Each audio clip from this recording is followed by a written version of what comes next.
नमस्कार, स्वागत है आपका 4 टीवी न्यूज पर और मैं हूं आपके साथ जोर सिंह। बात करेंगे उत्तराखंड की खबरों की, लेकिन पहले बात करते हैं बड़ी जानकारी की। तमिलनाडु में बड़ा धमाका, शिवकाशी में पटाखा फैक्ट्री में धमाका हुआ है। धमाके में 5 लोगों की मौत, कई घायल। केमिकल्स को मिलाने के दौरान यह धमाका हुआ है। शिवकाशी में पटाखा फैक्ट्री में बड़े धमाके की जानकारी। धमाके में 5 लोगों की मौत हुई है, वहीं कई लोग घायल बताया जा रहा है। तो एक बार फिर से बताया जा रहा है कि केमिकल्स को मिलाने के दौरान ये हादसा हुआ है। पटाखा फैक्ट्री में धमाका हुआ है। तो तमिलनाडु के शिवकाशी में पटाखा फैक्ट्री में हुए बड़े धमाके से इलाके में हड़कंप मचा हुआ है। हादसे में अभी तक 5 लोगों की मौत हुई, जबकि कई मजदूर गंभीर रूप से घायल भी हुए हैं। शुरुआती जानकारी के मुताबिक फैक्ट्री में केमिकल्स को मिलाने के दौरान अचानक जोरदार धमाका हुआ, जिससे फैक्ट्री में काम कर रहे लोग इसकी चपेट में आ गए। घायलों को नजदीकी अस्पताल में भर्ती कराया गया और कई की हालत जो है वो नाजुक बताई जा रही है। प्रशासन ने घटनास्थल को सील कर जांच जो है मामले की शुरू कर दी है। हादसे के बाद मृतकों के परिवारों में भी कोहराम मचा हुआ है और इलाके में दहशत का माहौल है। तो धमाके में 5 लोगों की मौत हुई है, कई लोग घायल हुए, जिन्हें इलाज के लिए अस्पताल में भर्ती कराया गया है। केमिकल्स को मिलाने के दौरान ये धमाका हुआ है। तमिलनाडु में बड़ा धमाका जो है वो हुआ है और पटाखा फैक्ट्री शिवकाशी में पटाखा फैक्ट्री में ये धमाके की जानकारी मिल रही है।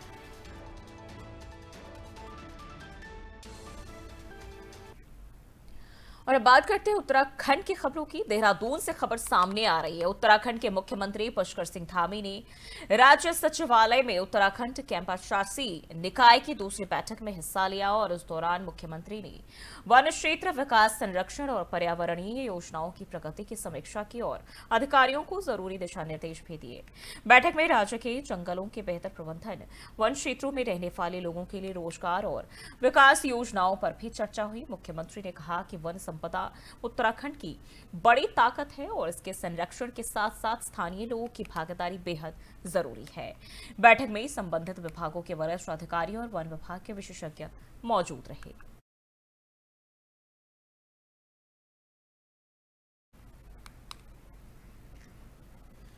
और उत्तराखंड में कांग्रेस ने एक बार फिर बीजेपी पर बड़ा हमला बोला है। कांग्रेस के प्रदेश प्रवक्ता गरिमा दसौनी ने महेंद्र भट्ट को दोबारा प्रदेश अध्यक्ष बनाए जाने पर बीजेपी नेतृत्व पर अघोषित आपातकाल जैसी स्थिति पैदा करने का आरोप लगाया है। गरिमा दसौनी ने कहा कि भाजपा में आंतरिक लोकतंत्र अब सिर्फ दिखावा बनकर रह गया है। साथ ही उन्होंने सवाल उठाया कि क्या भाजपा में महेंद्र भट्ट के अलावा कोई और योग्य नेता नहीं बचा है। कांग्रेस प्रवक्ता ने भाजपा के एक पद एक व्यक्ति सिद्धांत को भी दिखावा बताते हुए कहा कि पार्टी खुद ही अपने बनाए नियम तोड़ रही है। उन्होंने याद दिलाया कि 2012 से 2017 के बीच अजय भट्ट भी नेता, प्रतिपक्ष और प्रदेश अध्यक्ष की दोहरी भूमिका निभा चुके हैं। गरिमा दसौनी ने कहा कि भाजपा के इस रवैये से साफ है कि पार्टी अब अघोषित आपातकाल की तरफ बढ़ रही है।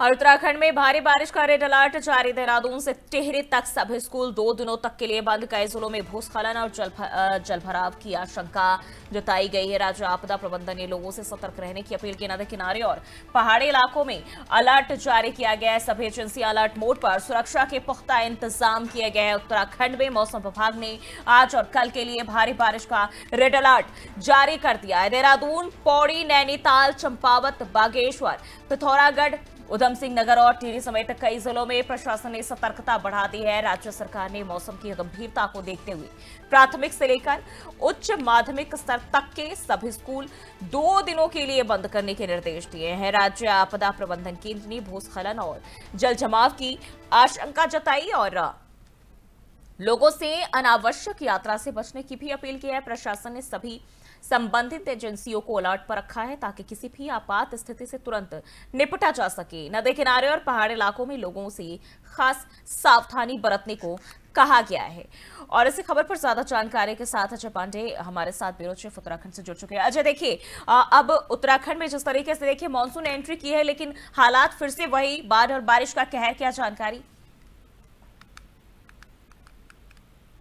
में लगातार बारिश का जो दौर है वो जारी है और अगले 1 सप्ताह तक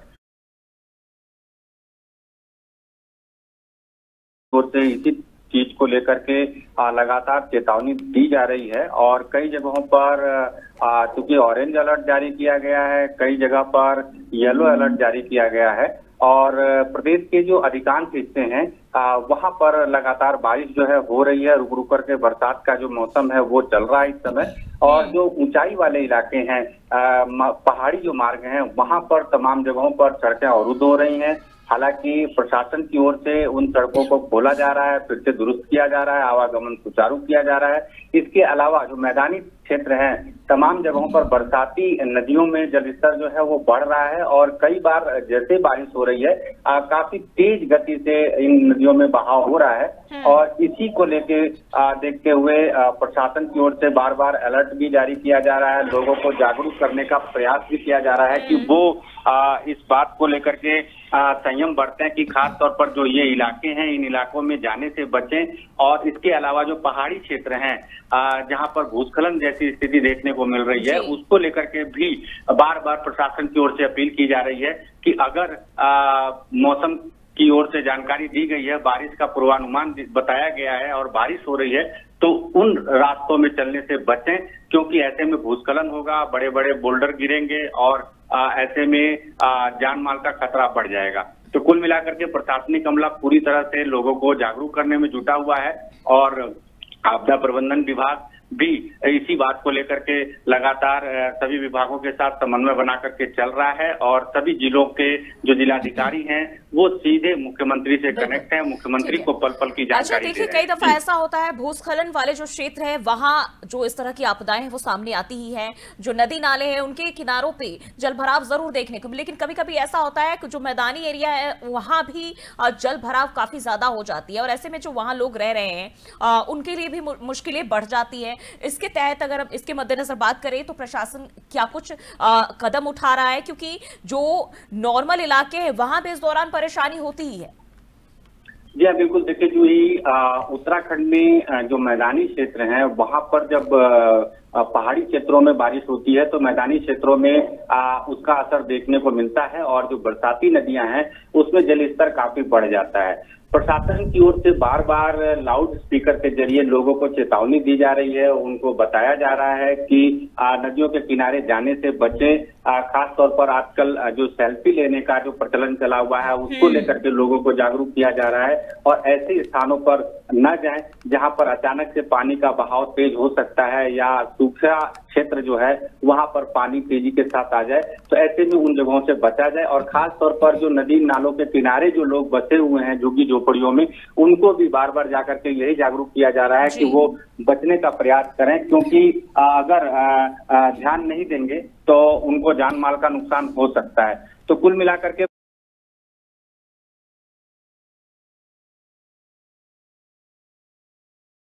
भी जागरूक किया जा रहा है, उनको भी बताया जा रहा है कि मौसम विभाग की चेतावनी है, इस दिन बारिश होगी और ऐसे में अगर वो अपने आप को नहीं बचाएंगे तो कोई दुर्घटना घट सकती है। क्योंकि प्रशासन की ओर से बार बार तीर्थयात्री भी यहाँ पर आए हुए हैं, उनको रोका जा रहा है कि आगे की यात्रा तभी करेंगे जब मौसम साफ होगा, जब मौसम की ओर से पूर्वानुमान व्यवस्थित तरीके से ये बताया जाएगा कि अब आप यात्रा कर सकते हैं। उनको रोकने की कोई प्रक्रिया नहीं होगी, लेकिन जब प्रशासन की ओर से रोका जाएगा तो उनको रुकना पड़ेगा। इस तरह की व्यवस्था प्रशासन की ओर से की जा रही है। जी ठीक है, बहुत बहुत शुक्रिया आपका जानकारी साझा करने के लिए।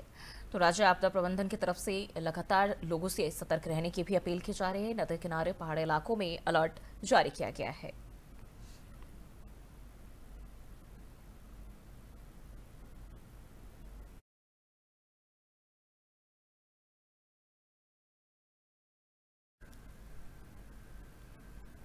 और उत्तराखंड में मानसून ने रफ्तार पकड़ ली है और लगातार हो रही बारिश ने जनजीवन को बुरी तरह प्रभावित कर दिया है। मौसम विभाग ने आज यानी 1 जुलाई को भी प्रदेश के 7 जिलों के लिए ऑरेंज अलर्ट जारी किया है। देहरादून, पौड़ी, उत्तरकाशी, टिहरी, रुद्रप्रयाग, नैनीताल और बागेश्वर में भारी से बहुत भारी बारिश की चेतावनी दी है, जबकि अन्य जिलों में येलो अलर्ट जारी किया गया है। मौसम विज्ञान केंद्र देहरादून के निदेशक बिक्रम सिंह ने बताया कि अगले 6 जुलाई तक जलभराव, बाढ़ और भूस्खलन की स्थिति बन सकती है। पिछले 24 घंटों में राज्य में औसतन 4 गुना ज्यादा बारिश दर्ज की गई। ऐसे में प्रशासन ने लोगों से सावधानी बरतने की अपील की और संवेदनशील इलाकों में सतर्कता बढ़ा दी गई है।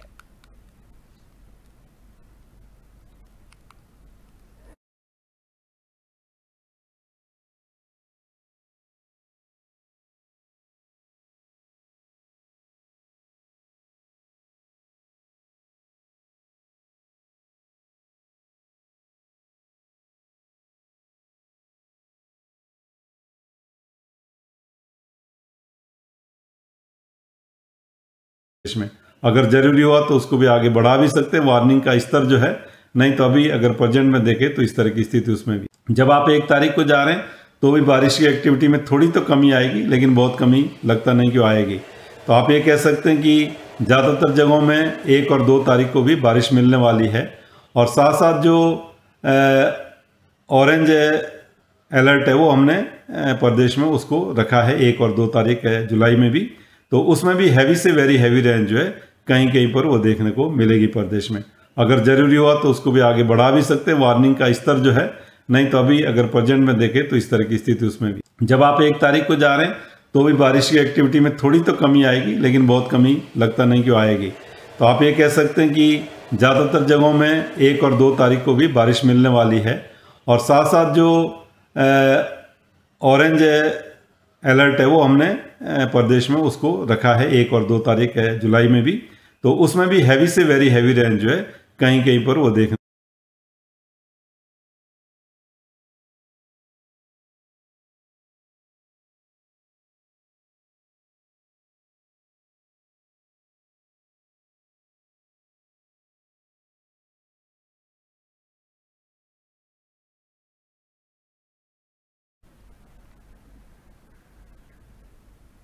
और सीधा चलते हैं उत्तर प्रदेश के गोरखपुर, जहां सीएम योगी आदित्यनाथ लाइव हैं। चलिए आपको दिखाते हैं तस्वीरें। नागरिकों को प्राप्त हो रहा है। भारत की माननीय राष्ट्रपति आदरणीय द्रौपदी मुर्मू जी कल से ही गोरखपुर में अपना सानिध्य और आशीर्वाद यहां के वासियों पर बरसा रही है। जोरदार करतल ध्वनि से आदरणीय राष्ट्रपति जी का गोरखपुर की धरती पर स्वागत करके आप सभी गौरवान्वित हों।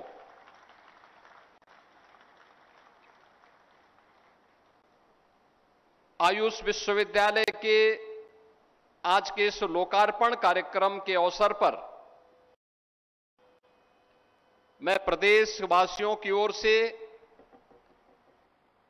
पूर्वी उत्तर प्रदेश वासियों की ओर से आदरणीय राष्ट्रपति जी का हृदय से स्वागत करता हूं, अभिनंदन करता हूं। ये हमारे लिए अत्यंत गौरव का विषय है कि आदरणीय राष्ट्रपति जी ने कल गोरखपुर एम्स के पहले दीक्षांत समारोह में सहभागिता देकर के वहां से निकलने वाले चिकित्सकों को अपना सानिध्य देकर के उन्हें व्यवहारिक जीवन में कैसे कार्य करना है इसके लिए अपना मार्गदर्शन दिया। और आज गोरखपुर के इस ग्रामीण भटड़ क्षेत्र में आदरणीय राष्ट्रपति जी का सानिध्य न केवल यहां के स्थानीय नागरिकों को बल्कि हमारे यहां पर पूर्वी उत्तर प्रदेश के अलग अलग क्षेत्रों से जो उपस्थिति हुई है उन सबके साथ साथ पूरे उत्तर प्रदेश को उनका मार्गदर्शन इस लोकार्पण कार्यक्रम में प्राप्त होने वाला है। इस अवसर पर आदरणीय राष्ट्रपति जी का मैं हृदय से अभिनंदन करता हूं, स्वागत करता हूं। यह हमारे लिए अत्यंत गौरव का विषय है कि आज के इस समारोह में अति विशिष्ट अतिथि के रूप में प्रदेश की आदरणीय राज्यपाल माननीय श्री आनंदीबेन पटेल जी का आशीर्वाद और मार्गदर्शन हम सबको प्राप्त हो रहा है। मैं इस अवसर पर आप सभी उपस्थित जनों की ओर से, उत्तर प्रदेश सरकार की ओर से और पूर्वी उत्तर प्रदेश की जनता जनार्दन की ओर से आदरणीय राज्यपाल महोदया का भी हृदय से मैं स्वागत करता हूं, अभिनंदन करता हूं। समारोह में उपस्थित प्रदेश सरकार में मंत्रिमंडल के मेरे सहयोगी वरिष्ठ मंत्री श्री सूर्य प्रताप शाही जी, जल शक्ति मंत्री श्री स्वतंत्र देव सिंह जी, मत्स्य विभाग के मंत्री डॉक्टर संजय निषाद जी, आयुष विभाग के मंत्री डॉक्टर दयाशंकर मिश्रा दयालु जी, लोकप्रिय सांसद श्री रवि किशन जी, यहां के लोकप्रिय विधायक श्री महेंद्र पाल सिंह जी, पूर्वी उत्तर प्रदेश के हमारे सभी माननीय जनप्रतिनिधिगण, माननीय सांसद, माननीय विधायक, विधान परिषद के सदस्यगण, अन्य सम्मानित जनप्रतिनिधिगण, विश्वविद्यालय के कुलपति प्रोफेसर के रामचंद्र रेड्डी जी और उपस्थित सभी बहनों और भाइयों, आज का दिन इस पूरे क्षेत्र के लिए अत्यंत गौरवशाली क्षण है, जब देश की राष्ट्रपति जी के कर कमलों से जो हमारी ट्रेडिशनल मेडिसिन की विधा है, जो पारंपरिक हमारी आयुष की पद्धति है, उसके एक विश्वविद्यालय का लोकार्पण उनके कर कमलों से हो रहा है। बहनों और भाइयों, हम सब जानते हैं 2014 के पहले भारत की आरोग्यता की सुविधा को वैश्विक मान्यता जिस रूप में मिलनी चाहिए थी, नहीं मिल पाई थी। हम आभारी हैं देश के यशस्वी प्रधानमंत्री जी का, जिन्होंने 2014 में आने प्रधानमंत्री बनने के साथ ही देश के अंदर आयुर्वेद, यूनानी, होम्योपैथ, योग एंड नेचुरोपैथी, सिद्धा, इन सबको मिलाकर के भारत की ये अलग अलग और दुनिया के कुछ महत्वपूर्ण ट्रेडिशनल आरोग्यता की विधाओं को आयुष मंत्रालय के रूप में देश के अंदर एक मंच दिया। और आज आयुष मंत्रालय देश के अंदर प्रधानमंत्री जी के मार्गदर्शन और नेतृत्व में देश के नागरिकों के मन में अपनी परंपरागत आरोग्यता की पद्धति का अनुसरण करते हुए संपूर्ण आरोग्यता के लक्ष्य को प्राप्त कर रही है। उत्तर प्रदेश का यह आयुष का पहला विश्वविद्यालय है। जैसा यहां पर आयुष मंत्री कह रहे थे कि आयुर्वेद, होम्योपैथ, यूनानी और अन्य ऐसी तमाम पद्धतियों से जुड़े हुए कॉलेजेस जो बिखरे हुए थे स्थानीय विश्वविद्यालयों से, जिनकी संबद्धता हुआ करती थी, अब इनकी संबद्धता हम लोगों ने इसी विश्वविद्यालय से कर ली है। और आज लोकार्पण के साथ ही इस विश्वविद्यालय में इस नए सत्र में प्रवेश की प्रक्रिया को भी अब आगे बढ़ाने का कार्यक्रम प्रदेश सरकार आगे बढ़ाएगी। और यहां पर आयुर्वेद से जुड़े हुए, होम्योपैथ से जुड़े हुए, योग एंड नेचुरोपैथी से जुड़े हुए, सिद्धा पद्धति से जुड़ी हुई आरोग्यता की उस विधा का लाभ न केवल यहां के लोग कर पाएंगे, बल्कि उसके रिसर्च एंड डेवलपमेंट के एक नए केंद्र के रूप में क्षेत्र या विकसित होकर के यहां के किसानों को, यहां के नौजवानों के लिए ट्रेडिशनल मेडिसिन में एक नई रोजगार की संभावनाओं को विकसित करने में भी इस विश्वविद्यालय की एक बड़ी भूमिका होगी। बहनों और भाइयों, गोरखपुर महायोगी भगवान गोरखनाथ की पावन धरा है। और जब हम भारत की आयुष की पद्धति की बात करते हैं तो आयुर्वेद में रसशास्त्र और धातु विज्ञान का आविष्कार नवनाथ 84 सिद्धों की परंपरा से जुड़ता है। ये नवनाथ 84 सिद्धों की वो परंपरा जिसको व्यवस्थित स्वरूप देकर के नेतृत्व प्रदान करने का काम भगवान गोरखनाथ ने भगवान शिव के इस योगी अवतार के रूप में भगवान गोरखनाथ ने दिया था। भगवान गोरखनाथ के नाम पर बने हुए इस आयुष विश्वविद्यालय के माध्यम से भारत की परंपरागत आरोग्यता की विधा का लाभ हमारा नौजवान ले सके। भारत प्रधानमंत्री जी के विजन के अनुरूप हेल्थ टूरिज्म के एक नए डेस्टिनेशन के रूप में दुनिया को अपनी ओर आकर्षित कर सके, इस दृष्टि से यह विश्वविद्यालय एक निर्णायक भूमिका का निर्वहन करेगा। प्रदेश के अंदर अभी हमारे 6 ऐसे कमिश्नरी हैं जहां पर आयुष पद्धति का कोई महाविद्यालय नहीं, और सरकार ने तय किया है कि हम उन मंडलों में भी एक एक आयुष पद्धति का कॉलेज स्थापित करेंगे, वहां पे कॉलेजेस स्थापित होंगे। आज की पीढ़ी को इन ट्रेडिशनल मेडिसिन की विधा के साथ जुड़ने का अवसर प्राप्त होगा, तो हर जनपद में एक आरोग्यता के लिए हेल्थ एंड वेलनेस सेंटर बनेगा जो 100 बेडेड का मिनिमम होगा।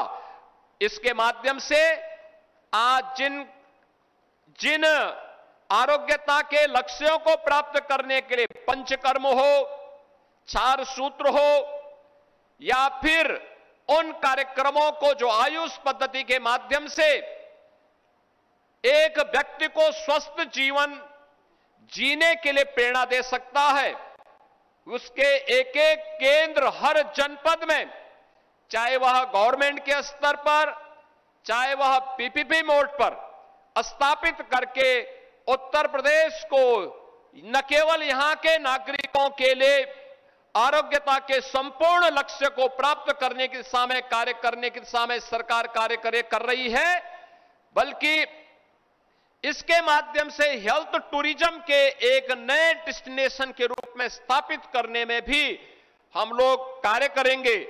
स्थानीय किसानों को मेडिसिनल प्लांट के माध्यम से रोजगार की अनंत संभावनाओं को आगे बढ़ाने के लिए भी आज के समारोह के कार्यक्रम का अत्यंत महत्वपूर्ण होगा। आज के इस अवसर पर हम सबको सानिध्य प्राप्त हो रहा है आदरणीय राष्ट्रपति जी का, आदरणीय राज्यपाल महोदय का, प्रदेश सरकार के हमारे मंत्रियों का, पूर्वी उत्तर प्रदेश के हमारे माननीय जनप्रतिनिधियों का, माननीय सांसद, माननीय विधायक, अन्य माननीय जनप्रतिनिधियों का। स्वाभाविक रूप से हम इसके माध्यम से आयुष पद्धति का लाभ आम जन तक पहुंचाने में सफल होंगे। आज के समारोह के अवसर पर एक बार फिर से मैं आदरणीय राष्ट्रपति जी का, आदरणीय राज्यपाल महोदय का हृदय से स्वागत और अभिनंदन करते हुए आयुष विश्वविद्यालय के लोकार्पण के अवसर पर आप सभी को, प्रदेशवासियों को हृदय से बधाई देता हूं, अपनी शुभकामनाएं देता हूं। धन्यवाद। जय हिंद।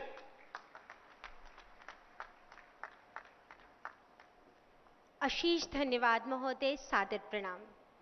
उद्बोधन की